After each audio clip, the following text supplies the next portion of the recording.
Pagi, siang, atau sore bagi yang sedang menonton video ini. Di sini saya akan mempresentasikan proses pembuatan aplikasi website pemesanan bahan ajar untuk pemenuhan tugas kelas 1 dari mata kuliah pemrograman mahasiswa.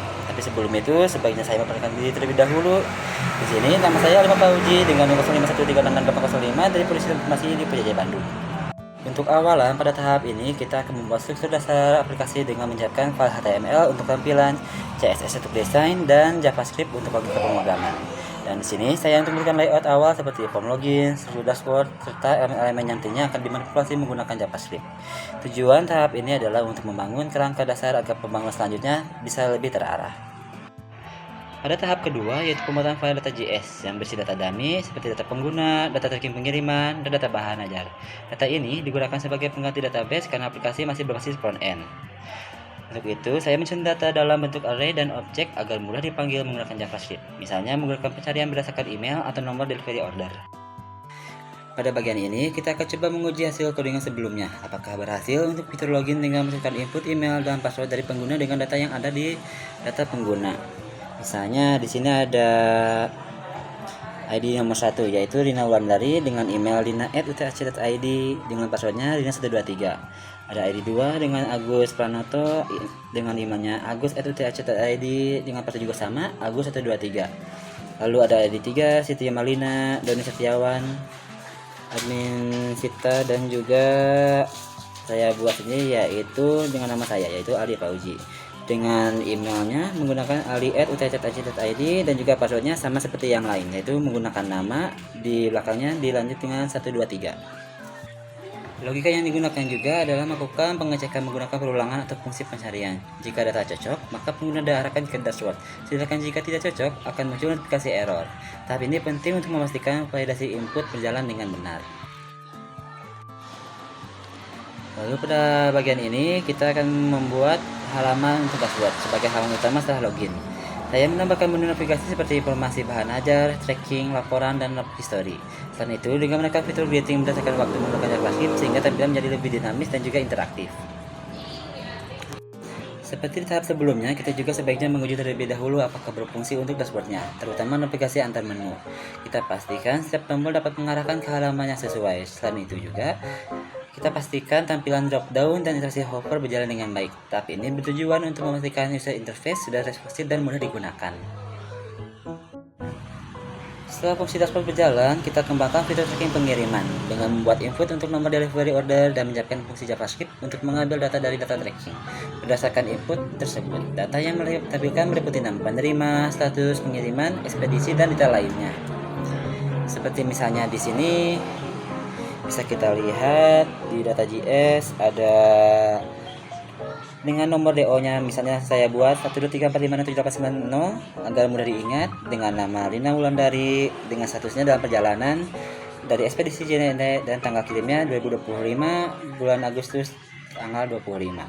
Untuk pengiriman paket STSI 4209 dengan total pesanannya dengan total bukunya adalah 130.000. Dan juga di sini tersedia untuk waktu pengiriman, keterangan apakah sudah dikirim atau belum. Seperti misalnya pada pukul 10.12 paket diterima di Tangerang Selatan, lalu dilanjut pada jam 2 sudah dikirim ke Jakarta, lalu keesokan harinya pada pukul 9.30 dalam perjalanan ke tujuan, dan di bagian terakhir pada tanggal 26 pukul 6 sedang menuju ke alamat penerima. Jadi statusnya masih dalam pengiriman.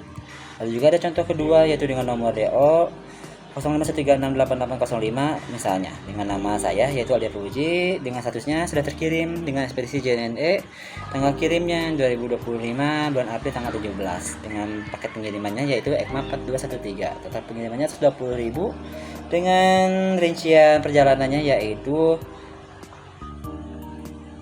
11.10 paket baru dikirim, lalu jam 3 masih diproses di gudang, jam 9 keesokan harinya dalam perjalanan, dan keesokan harinya lagi, dan pada pukul setengah 6-nya paket sudah diterima oleh Aldia Fauji.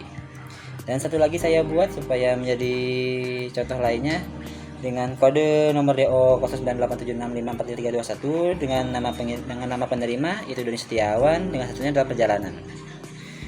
Dan di sini dalam rinciannya paket masih belum dikirim. sebelumnya, kita juga coba uji lagi untuk fitur tracking dengan beberapa nomor delivery order. Pastikan bahwa data yang ditampilkan sesuai dengan input. Selain itu, kita juga menampilkan rute pengiriman dalam bentuk timeline yang dibuat menggunakan manipulasi DOM. Tujuannya agar informasi lebih mudah dipahami secara visual. Seperti yang dijelaskan sebelumnya, nanti juga muncul rincian data pengirimannya, nama siapa penerimanya, dan buku paket yang dikirim. Dan bagian terakhir, pada tahap ini kita akan buat halaman untuk menampilkan data bahan ajarnya. Data diambil dari data bahan ajar dan ditampilkan secara dinamis dalam bentuk tabel agar rapi, dan selain itu juga dengan mendapatkan gambar sampul untuk setiap bahan ajar juga agar tampilnya menjadi lebih sedikit menarik. Seperti contohnya di sini ada kode barang ECMA 4216 dengan nama barang itu buku manajemen keuangan. Terdapat stok 50, lalu ada ADPU 4334 dengan judul bukunya yaitu kepemimpinan dengan stok awalnya 100. Lalu ada Bio 4223 dengan nama bukunya yaitu mikrobiologi dengan stok 80.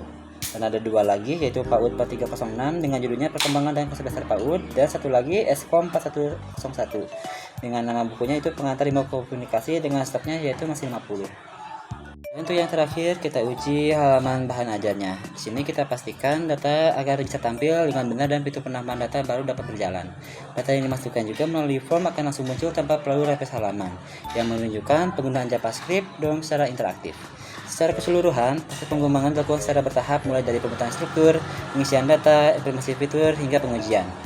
Pendekatan ini dilakukan agar setiap bagian sistem dapat diuji terlebih dahulu sebelum melanjutkan ke tahap selanjutnya, sehingga meminimalisir kesalahan. Demikian penjelasan proses pembuatan aplikasi yang dapat saya sampaikan. Mohon maaf sebelumnya apabila terdapat banyak kesalahan baik dari cara saya menyampaikan atau dengan apa yang saya sampaikan.